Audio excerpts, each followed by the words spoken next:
Hey guys, in this video I'm going to show you how to make Wallpaper Engine cycle wallpapers. The first thing I want you to do is launch up the Wallpaper Engine app, and then here at the bottom left you'll see the playlist option.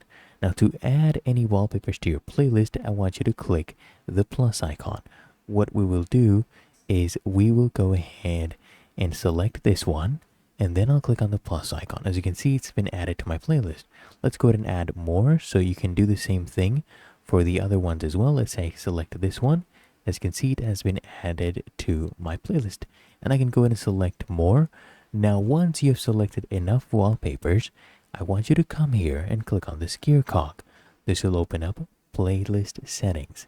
Now here, to make them cycle, we need to change the wallpapers.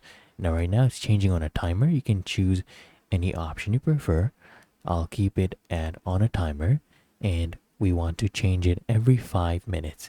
So every 5 minutes the wallpaper will cycle. Right there, you can choose the order. We'll leave it at random, and now we'll click on OK. So now every 5 minutes the wallpaper will actually cycle. And that is how to make Wallpaper Engine cycle wallpapers. Really that easy. If you found this helpful, make sure you smash the like button and subscribe to the channel. Really helps me out as well.